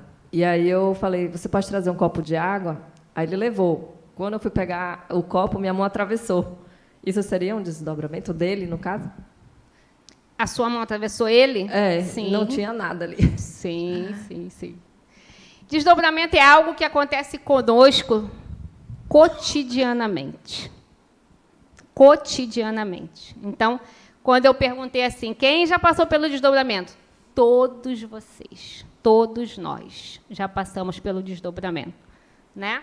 Quando nós estamos nesses sonhos que eu acabei de falar para vocês, reflexivo, espiritual, estamos desdobrados, né? E o desdobramento também não tem nada de mediúnico. É um fenômeno natural do espírito, Todo espírito passa por isso, certo? E ele, lembra que lá no início, né, quando eu fiz a divisão de espontâneo e provocado, eu disse que ele estava nos dois? Porque ele é espontâneo, ele acontece espontaneamente, não só durante o nosso sono, mas também em todos esses outros estados alterados de consciência, né, numa meditação, numa mediúnica, numa yoga, em tudo que te leva a um estado alterado de consciência, você pode desdobrar, né, espontaneamente. E ele é provocado por quê? Porque ele também pode ser aprendido. E ele não está vinculado a nenhuma religião. Existem, por exemplo, eu disse ali, ó, ele também é conhecido como viagem astral, como projeção astral, experiência extracorpórea. Existe um instituto no Sul, que eu acho que é em Santa Catarina, se não me falha a memória, que é o Instituto de Conscienciologia e Projeciologia. O que é isso? É um instituto, é um lugar onde você aprende a praticar o desdobramento. Aqui na nossa ULI, nós temos o grupo de estudo de teoria e prática de desdobramento, né? Só que vocês só vão poder fazer esse curso quando chegarem lá no ciclo 9 e 10. Né? Lá no finalzinho da ULI, se vocês quiserem fazer esse curso, vocês podem fazer. Né? O desdobramento é uma coisa que você pode aprender, né? É uma prática. É a prática que traz a excelência. Né? Tem pessoas que têm muita facilidade com isso, né? Nunca aprenderam, nunca praticaram e desdobram facilmente. Né? Meu marido é um deles. Eu não tenho essa facilidade toda. Mas é uma coisa que é própria do nosso espírito. Assim como a mediunidade é própria de todos nós, o desdobramento também é próprio de todos nós. Porque está inserido nessa liberdade do espírito. Né? Então, durante o sono, o espírito desprende-se do corpo devido aos laços fluídicos estarem mais tênues. A noite é um longo período em que está livre para agir no outro plano de existência, porém, variam os graus de desprendimento e lucidez. Então, às vezes, nós até lembramos do que aconteceu. Tem pessoas que relatam ver o seu corpo. Meu marido é um desses, né? Ele relata que viu o corpo dele, que viu eu deitada, e que ele saiu e fez isso, e fez aquilo outro, e voltou, e eu estava lá, e ele voltou e deitou e acoplou. Né? Então, lá no Instituto de Conscienciologia, por exemplo, eles usam 2 termos, que é decolagem e aterrissagem. Então, eles dizem que quando o espírito desdobra, decolou, quando voltou, aterrissou. Né? Quem aqui... Aí agora eu vou pegar vocês no pulo do gato. O povo aí que disse que nunca desdobrou. Quem nunca teve aqui a sensação de que acordou e não conseguiu se mexer? Acordou e não conseguiu falar. Eu queria falar. Estava num sonho, às vezes num sonho não tão legal, e você quer gritar, e você quer falar, e você está parecendo que você morreu. Né? Ontem, segunda-feira, uma aluna me disse assim, isso é o que as pessoas chamam de paralisia do sono? Sim, é um outro nome. Terror noturno? Outro nome. Né? Ela disse que ela tem um filhinho que tem 5 ou 6 anos e que foi diagnosticado com terror noturno. Né? Aí eu expliquei tudo isso para ela, que faz parte do desdobramento e faz parte da reencarnação da criança, né? Que está ainda meio lá, meio cá. Né? A criança, algumas literaturas dizem que essa encarnação se completa por total aos 7, por volta dos 7 anos. Outras literaturas mais modernas já dizem que é por volta da adolescência. Então, a criança vive com um pé no mundo espiritual, com o mundo material. Então, tem essa interação muito mais apurada e aflorada do que nós, que já estamos na idade adulta. Então, esse terror noturno é esse desdobramento misturado com essa conexão maior, com tudo isso. Diga, Larissa. Engraçado que, no início, antes de entrar para a ULI, de conhecer Eu tinha muito desses desdobramentos, como é que eu posso dizer? De querer acordar, de não conseguir, de tentar gritar e não sair a voz. E me dava um medo muito grande, muito. Porque eu tinha a sensação que tinha alguém me olhando. Inclusive, eu estava conversando até com o meu colega hoje, o Ricardo, sobre isso. Eu tinha a sensação de que alguém estava me olhando, só que pelo fato de eu saber entender o que estava acontecendo, eu tinha medo e não deixava que aquilo se aproximasse. E, com o tempo, estudando, entendendo um pouco, eu já não tenho mais medo. As das 3 últimas experiências que aconteceram comigo, a última, na verdade, eu tinha esse desdobramento, que eu acredito que poderia ter sido. Eu estava deitada, estava no meu quarto, eu não via meu corpo, mas eu sabia que eu estava deitada na minha cama, com o meu quarto, com tudo. Eu vi uma pessoa tentando me cobrir. Teve um outro que eu vi uma pessoa... Eu não vejo a pessoa, eu vejo a energia, eu sinto a energia, me dando um passe. Eu já vi também 2 pessoas se abraçando. Então, assim, eu sinto cada vez mais estar aprofundando. E eu já não tenho mais aquele medo. Aí eu fico pensando, deixa eu ver o rosto, fico procurando, eu quero ver o rosto, eu não consigo. Aí eu acordo. Esse medo que todos nós temos, né? Eu não consigo falar, não consigo me mexer, é o medo da morte, né? A gente acha que morreu, a gente acha que aconteceu alguma coisa, né? E a morte é um assunto que, se eu perguntar aqui agora, quem está pronto para morrer agora? Ninguém, né? Só que a gente vai morrer, né? E a única certeza que a gente tem da vida é o desencarne. Qual é a outra certeza que vocês têm da vida? Eu não tenho nenhuma, eu só tenho essa, né? Mas a gente foge desse momento com todas as forças nossas, né? Então, quando a gente passa por uma experiência dessa do desdobramento, o pavor que dá na gente é esse, é a consciência da morte, né? Você acha que você não vai voltar, né? Ou que o seu corpo... Será que eu morri? Né? E quando a gente começa a entender melhor que isso acontece, e que isso acontece quase que cotidianamente, né? A gente vai trabalhando a nossa mente para isso, as coisas vão melhorando mais, né? Tem pessoas que têm um nível de consciência do desdobramento fantástico, né? Consegue se ver, como eu disse, na cama, indo, fazendo, lembra de tudo que aconteceu e volta, né? Nos cursos de desdobramento são feitos esses tipos de teste, vamos dizer assim, né? As pessoas são induzidas e treinadas a fazer esse desdobramento, na volta fazem os seus relatos e depois os relatos são cruzados uns com os outros para ver, foram todos para o mesmo lugar, como era, tinham cadeiras azuis, era um salão grande e tal, não sei o quê, né? E a veracidade do desdobramento se dá através disso.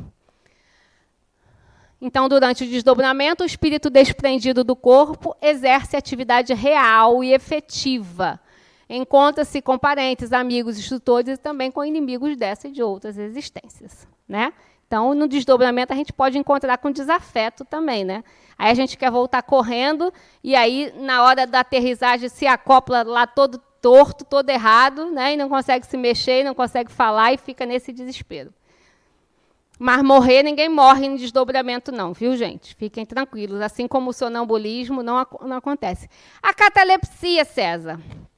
A catalepsia é uma doença, né?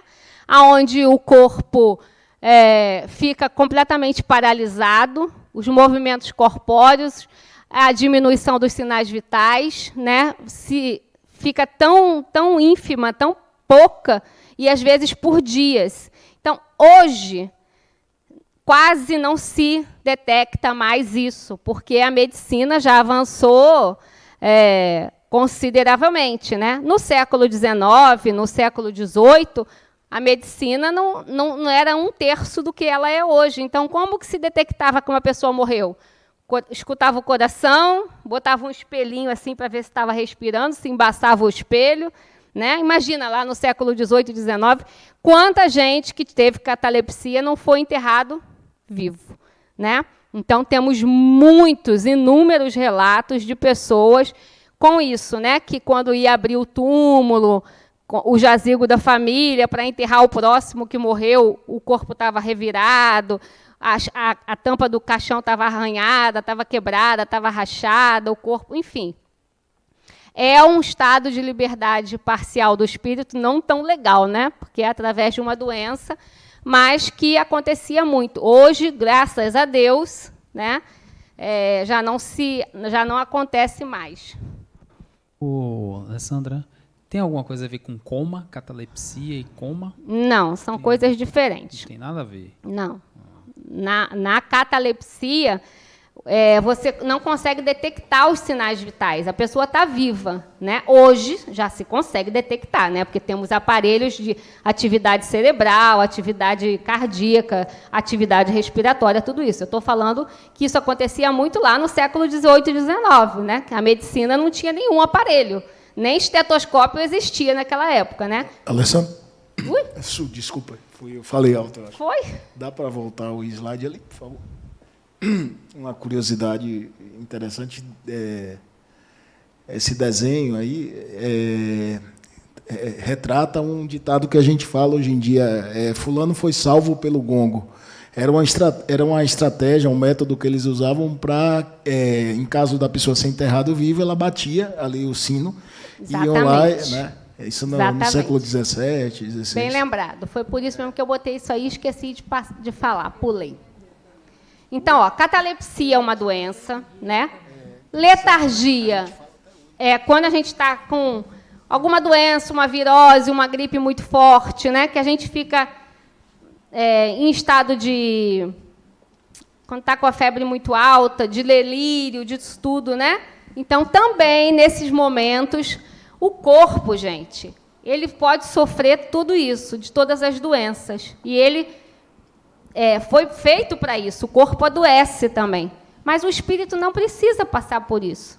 Então, quando a gente está nesses estados de sofrimento do corpo físico, o espírito vai esperar longe, né? O que está sofrendo ali, o que precisa ser recuperado, o que precisa ser reorganizado é o corpo físico. O espírito, ele se afasta nesse momento, né? Então, na letargia, a mesma coisa. Na síncope, que é o desmaio, a coisa, né? Quando a gente sofre um desmaio, muitas vezes, em via de regra, o espírito se afasta naquele momento, né? Enquanto se recupera de um desmaio, o que está desmaiado, o que está ali, né? Com a impossibilidade de se mexer, com o seu tônus avariado, é o corpo físico. Por isso, às vezes, a gente escuta, né, relatos de pessoas que desmaiaram e dizem assim, na hora que eu passei mal, que eu desmaiei, eu tive a impressão, quando eu estava acordando, que alguém pegou meu celular para ligar para alguém, ou eu vi uma pessoa que pegou meu... Se você desmaiou na rua, por exemplo, um acidente, uma queda de pressão, sozinho na rua, né? Então, às vezes, as pessoas têm esse relato. Eu tive a impressão. Não teve a impressão. Foi o que você percebeu. Só que, quando a gente volta para a lucidez, a gente fica confuso ali. Eu vi, não vi. A maioria das pessoas não tem noção do que é a liberdade do espírito, então acha que foi um delírio da febre, foi um delírio do desmaio, né? Foi um delírio do que aconteceu ali. Não foi. Foi um fato real que aconteceu, mas que a gente não dá esse nome, né? Não é ela que vai falar. É ela ou é ela? Boa noite, Alessandra. Diga. Sou Vanesca. Quando foi no ano passado, minha mãe foi Covid. Sim. E, nesse processo de Covid, ela começou a se sentir mal e desmaiou. Eu entrei e foi em desespero. E aí eu começava a mexer nela, né? A gritar, mãe, volte, tentando reanimar. Quando eu falei assim, volte, aí sacudi, ela reagiu. Por que você me chamou? Eu estava num lugar tão bom. Tá vendo aí? Estava onde? Mas eu me senti, quando eu desmaiei, eu me senti bem. Você estava onde? Conta pra gente.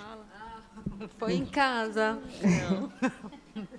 Foi no banheiro. Eu estava em casa, mas aonde você estava? Olha como ela se emociona toda vez. Eu não me lembro assim onde eu estava. Mas você se sentiu bem? Me senti bem. Pois é. Então, nesse momento, né? Provavelmente não. Aí eu vou falar com toda certeza. O seu corpo estava em sofrimento, né? Devido à doença que você contraiu. Então, seu corpo estava em sofrimento, mas o espírito não é obrigado a isso. Exato. Né? Então, o espírito escolhe para onde ele quer ir naquele momento. Quem é o parente, né? A filha, a mulher, o filho, fica em desespero total. A pessoa caiu ali, desmaiou, né? Morreu. Ai, minha mãe, meu filho, meu marido, não sei o quê. Mas o espírito está de boa, né? Às vezes está num lugar muito legal. Às vezes o espírito fica desesperado pelo desespero de quem está vendo, né? Porque se o espírito tem a consciência total do que está acontecendo, ele entra em desespero porque a minha filha está desesperada. Ai, meu Deus, eu estou aqui de boa e ela está desesperada. E nenhuma mãe gosta de ver o filho desesperado, e aí fica um desespero total, né? Diga. E esse EQM, falando nisso, eu lembrei da experiência quase morte. Seria tratado como desdobramento. Desdobramento? É. Então, ó, no coma, gente, parcial, espontâneo e provocado. Também assim como o desdobramento, né? O coma ele pode ser causado por uma perturbação grave do funcionamento cerebral, devido a traumas crânioencefálicos, acidentes vasculares cerebrais, tumores, distúrbios metabólicos, envenenamento, asfixia, né? Qualquer doença ou trauma que aquela pessoa tenha sofrido. Mas ele também pode ser induzido, né? Então, por isso, ele está nas duas classificações, de espontâneo e de provocado. Ele pode ser espontâneo devido ao trauma, ao acidente, à doença que a pessoa está, mas ele também pode ser induzido quando a equipe médica, né, decide que vai botar o fulano num coma induzido, né? Todos já devem ter ouvido isso. Fulano está num coma induzido.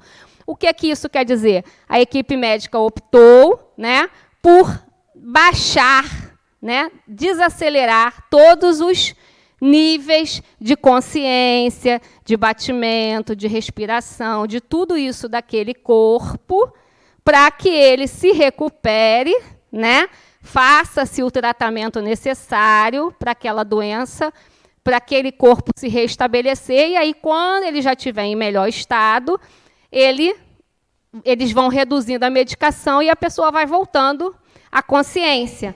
Porque a medicina não acredita na liberdade do corpo. Porque se eles acreditassem, não precisaria tantos comas induzidos, né? Porque o coma induzido, na verdade, um dos objetivos, tem vários, né? Mas um dos objetivos é esse, né? Que o corpo não precise passar, aquela pessoa não precise passar por aquela dor extrema, por aquela infecção extrema, por aquele desconforto todo. Então, eles botam a pessoa em letargia ali durante um tempo para que aquela doença se restabeleça, o corpo se restabeleça. E, Alessandra, no caso do coma induzido, e a pessoa não volta mais, ela vem a falecer. Então, nesse momento do coma induzido, o perispírito já não está mais ali, né? Não, do coma induzido, sim, ele continua ali. Eu acho que é no próximo slide aqui. Não, ainda não é, Alessandra. A gente vai falar daqui a pouquinho. Sim. Existe o cordão de prata, que é o mais importante, né? É o cordão master da ligação do espírito com o corpo físico, do perispírito e do espírito com o corpo físico. Mas existem muitos cordões fluídicos que fazem a ligação do sistema cerebral, do sistema digestivo, né? Todos esses cordões. Então, quando existe uma doença, né, grave, e que a espiritualidade, né, já entende que aquele espírito, que aquele corpo não tem mais condições de voltar à vida, esse desligamento começa a acontecer, né? O último é o cordão de prata, que é o principal deles. Mas o desencarne só acontece quando o rompimento desse cordão, que é o principal, é rompido, é desfeito, né? Mas quando é uma doença em fase terminal, quando o paciente está assim num coma induzido e tal, esse desligamento vai acontecendo. Eles não vamos falar assim, né? Não puxa tudo da tomada de uma vez, né? Não despluga tudo. Isso vai acontecendo gradativamente de acordo com cada caso, com cada experiência de cada pessoa, né? Existem equipes espirituais especializadas nesse tipo de trabalho, né? No desligamento do desencarne. A pessoa não sofre, né? Porque está num coma induzido, e aí ele vem a o coma induzido, na verdade, é feito para o corpo físico, né? Agora, o espírito, vamos dizer assim, a espiritualidade também coloca o espírito num estado de torpor, que a gente pode dizer que seja um coma induzido também espiritual, né? O espírito já é colocado num estado de torpor, de sonolência, de adormecimento, para que esse desenlace aconteça, né? Sem muitos traumas. Quer dizer, o coma induzido acontece dos dois lados, né? Só que do outro lado a gente não dá o nome de coma induzido, né? Sim. A gente vai dando lá o nome de desligamento gradativo, de torpor, de estado de sonolência, de tudo isso. Certo? Obrigada. Então, através do desencarne é que acontece esse rompimento total, né? Aí sim, acabou, vamos seguir para o mundo espiritual. É a extinção da vida corpórea e a libertação total do espírito, né? É quando a gente já não precisa mais desse corpo mequetrefe que a gente tem. A gente vai exercer a nossa totalidade, todas as nossas potencialidades de espíritos que somos. E aí, foi isso que eu tinha te falado. Esse é o processo desencarnatório natural, né? São as regiões orgânicas fundamentais e na direção dessa seta, né? Então, quando uma pessoa morre por morte natural, né? Isso é como é feito esse desligamento de todos esses cordões, né? Primeiro, o baixo ventre, que é o centro vegetativo, a região torácica, que é o centro emocional, por último, a região cerebral, que é o centro mental. Mas isso, repito, na morte natural, né? Por exemplo, uma pessoa que sofreu um acidente e teve um trauma muito forte na cabeça, né? Teve um traumatismo craniano, o primeiro cordão que vai se romper ali é o cerebral, não é os demais, né? Então, isso não é uma regra. Isso é um desligamento que acontece sempre numa morte natural, aquela morte onde há o esgotamento do fluido vital, né? Onde a pessoa vai sendo desligada com calma, né? Dentro da natureza da vida humana. Então, o natural é o desgaste e o esgotamento do fluido vital, a falência múltipla dos ossos e tudo isso. E o acidental é o que não estava programado para acontecer, mas decorre de imprudências, imperícias, negligências, né? É tudo isso, são os acidentes, são os vícios, são como a gente destrói o nosso corpo, né? Mesmo inconscientemente, né? Não é só um homicídio, uma facada, um tiro na cabeça, um envenenamento, mas o que a gente destrói o nosso corpo todos os dias, né? Que a gente já sabe, através do que consumimos, do que fazemos, né? Do mau uso que nós fazemos do nosso corpo. Então, por isso, nas negligências e imprudências, mas que é considerado uma morte acidental, né? Não um homicídio. E o desencarne provocado, que são aí os homicídios, suicídios, abortos e eutanásias. E como eu disse para vocês sobre os sonhos, né, que eu não saberia interpretar os sonhos, o objetivo dessa aula também não é para que a gente fale sobre aborto, sobre suicídio, sobre homicídio, porque cada um desses temas aí daria mais 2 horas de aula, né? Principalmente o aborto, que é um tema que dá panos para manga, né? O objetivo é a gente entender que é uma forma, né, de libertação total do corpo, que é quando esse cordão fluídico é totalmente desconectado, e entender também que, para o espiritismo, e aí eu estou falando da visão do espiritismo, todas essas formas aí de libertação total do corpo provocada é uma agressão à vida, né? Porque todas essas formas interrompem uma experiência, interrompem uma evolução, interrompem um aprendizado, né? Então, para o espírito, sempre há aprendizado. Numa eutanásia, por exemplo, né?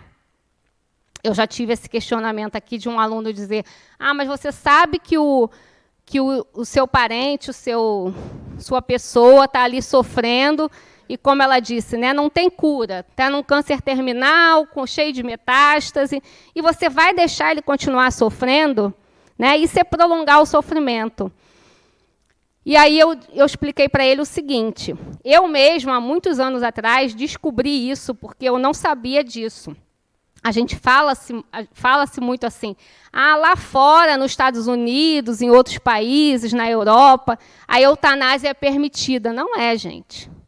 Eutanásia é o interrompimento da vida.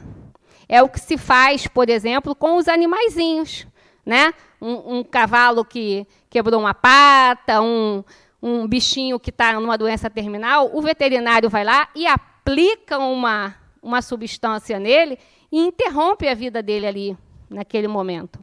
Não é isso que se fazem com os humanos. Existe a ortotanásia e a distanásia. A eutanásia é a interrupção da vida, e essa o espiritismo é contra. O que se faz em outros países, e que no nosso país hoje já é permitido, não como lei, mas como uma resolução, é a ortotanásia. O que é a ortotanásia, Alessandra? É a interrupção, sim, né, dos cuidados invasivos que se faz num paciente que não tem mais cura. Então, um paciente que está num câncer terminal, um paciente que teve morte cerebral, né? Então, hoje, a gente já pode fazer uma diretiva, né, de morte, um testamento de vida, que chama-se também, e dizer, olha, eu não quero que faça isso. Né? Então, você desliga um respirador, você interrompe uma alimentação parenteral, né? Você interrompe uma hemodiálise que não surte mais efeito. Né? E a distanásia é o oposto extremo disso. É quando a família diz assim, eu quero que faça tudo o que for possível. Né? A medicina já disse que não tem jeito, mas a gente, com esse medo e esse temor desesperado da morte, né, prolonga o sofrimento de uma coisa que não tem. Né? Você, na verdade, prolonga o sofrimento, não prolonga a vida. A pessoa sofre muito, a família sofre junto. Né? Então, a eutanásia é uma coisa completamente que o espiritismo é contra, né? Que é interromper a vida. Mas a ortotanásia é quando você dá todos os cuidados paliativos para que aquela pessoa faça o seu desencarne, né? Passe para outra dimensão com conforto, né? Com analgésicos para não sentir dor, né? Com tudo que ela possa ter de mais confortável para que faça-se esse desenlace, esse corte desse cordão mais naturalmente e mais confortavelmente. Isso é a ortotanásia, certo? Eu acho legal quando eu falo essa aula para falar isso, porque eu era uma pessoa que não sabia disso. Então, existem os 3 tipos de coisas e a gente, né, saber disso. Eutanásia é você matar a pessoa, ir lá e matar, interromper a vida. Né? Ortotanásia é você dar uma morte digna, confortável, com cuidados. E distanásia é você prolongar uma coisa que não tem mais solução. E você manda enfiar um monte de catéter, um monte de coisa no seu paciente, destruindo ainda mais o corpo e prolongando esse sofrimento.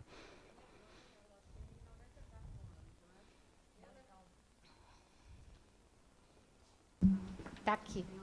Rápido, Thelma. Nosso tempo Viu, Alessandra? Minha mãe tem 94 anos e ela está com os probleminhas de saúde, né? E ela mesma conversou com a psicóloga que não queria passar por nenhum procedimento que fosse invasivo. Aí ela mesma assinou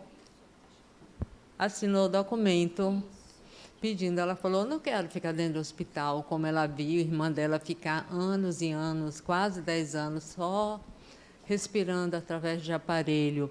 Aí ela mesma assinou, ela falou, se acontecer qualquer coisa, eu não quero isso. Pronto, é um direito dela e tem que ser respeitado. E ela assinou esse documento. Pronto. O que acontece nos países fora é que, quando você entra com uma doença grave, já é, na documentação de entrada do hospital, você já diz se você a ordem de não ressuscitação, né? Se você é a favor ou contra. Aqui no Brasil, a gente não tem isso, mas a gente pode, sim, fazer essa diretiva de morte, né? Dizer o que a gente quer, e tem uma resolução que a equipe médica tem que acatar. Como ela é uma pessoa que cuidou muito da mãe dela, até a mãe dela falecer e tudo, ela falou, olha, eu cuidei muito da minha mãe em casa, então eu não quero ter que ficar sofrendo. Passar pelo né? mesmo, está Passar certíssimo. pelo mesmo. E, para finalizar, gente, eu trouxe aí 2 textos, um de Herculano Pires e o outro, o próximo, é de Adenauer, né, para a gente finalizar essa aula. Então, diz assim, ó, para os materialistas, o título Educação para a Morte significa educação para o nada. Para aquele, no entanto, que entrevê a imortalidade da alma, esse título torna-se grandioso, pois ele compreende que a morte nada mais é do que o término de uma experiência material e o retorno à vida livre do espírito, né? Então, isso tudo que a gente falou aqui, esse temor da morte, é porque nós não fomos educados, nossa cultura não é essa cultura, né? Outras culturas, né, o hinduísmo e outras, o budismo, tem a festa dos mortos é onde no México, né, gente? Festa no México, né? Então eles comemoram, né, o Dia dos Mortos. Nós comemoramos o finado com vela, com choro, né, com tristeza. Eles fazem festa, comidaria. Então isso é uma questão cultural, né? Eles comemoram mais o retorno à pátria espiritual, à vida espiritual, do que nós, né? Nós sofremos com isso. Então a gente precisa ir mudando essa mentalidade nossa, entender que nós estamos aqui passando por uma experiência material, mas nós não somos materiais. Nós temos um corpo e somos um espírito. Nós não somos um corpo que temos um espírito. Nós somos um espírito que temos um corpo. E ele vai acabar. É a única certeza da vida. Ele vai acabar. A qualquer hora ele vai acabar, né? Então, a gente tem que ir moldando isso dia a dia, entendendo, eu brinco, né, que a gente morre todo dia. A gente morre todo dia. Quando a gente dorme, a gente morre, porque o corpo fica lá inerte e você sai para passear, né? Quando você desdobra, você sai para passear. Quando você entra numa doença dessa, num coma, numa síncope, num desmaio, numa delírio de febre, em qualquer uma dessas situações, você morreu. Porque seu corpo está ali e você saiu para passear. E é isso que vai acontecer no dia real do nosso desencarne. O corpo vai ficar ali e nós vamos sair para passear, só que a gente não vai voltar. A gente vai continuar do lado de lá. Diga. Me explique uma situação. Após certas cirurgias muito invasivas, tem pessoas que ficam em um estado de delírio, coisa parecida. Eu não sei exatamente qual a nomenclatura que se dá isso. Em que situação se enquadra em que nomenclatura se enquadra essa situação? Você diz o quê? Quando, durante a cirurgia, a pessoa percebe tudo? Isso. E após desdobramento. Desdobramento, né? Quando você está sob uma anestesia, você entra num estado alterado de consciência, né? Quando você é anestesiado para uma cirurgia, quando você entra num coma induzido, quando qualquer substância química te leva a um estado de inconsciência, você entra num estado alterado de consciência.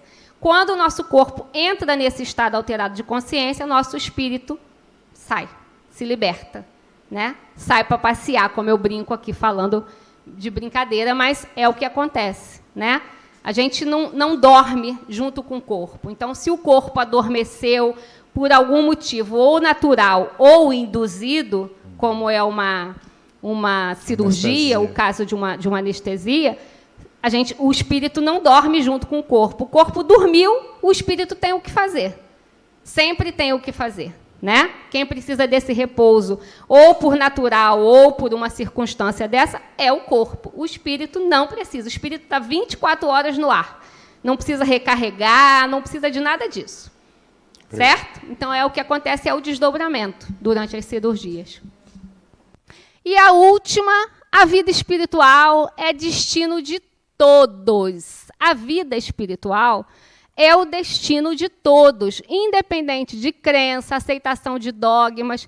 Vive-se fora da matéria de acordo com o nível de evolução do espírito, que não se mede pela declaração de princípios, mas pela experiência nas sucessivas existências. Então, o destino de todos é a vida espiritual. Tem uma frase que diz assim: nós somos um espírito... Não, como é que fala a frase, gente? Me lembra aí. Nós somos um... material. Nós somos um espírito vivendo uma experiência material. Aí Adenauer reformulou essa frase, né? Ele diz que nós somos um espírito vivendo uma experiência espiritual. Porque nós somos espírito o tempo todo. Mesmo quando estamos encarnados, em vigília, acordando, fazendo tudo que a gente faz durante o dia, é uma experiência espiritual, porque é uma experiência que nós vamos levar conosco, né?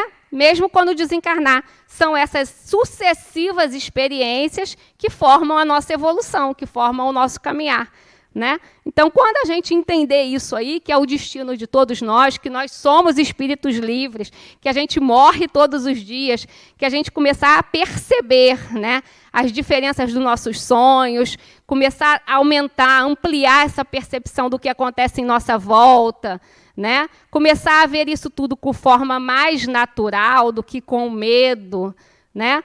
A gente vai começando a viver como espíritos que somos, na verdade, né? E é isso, gente. Aí aqui são as nossas bibliografias, tem sempre alguém que gosta, né, de tirar print, mas esse é o objetivo real dessa aula, que a gente entenda que estamos livres todos os dias e sempre.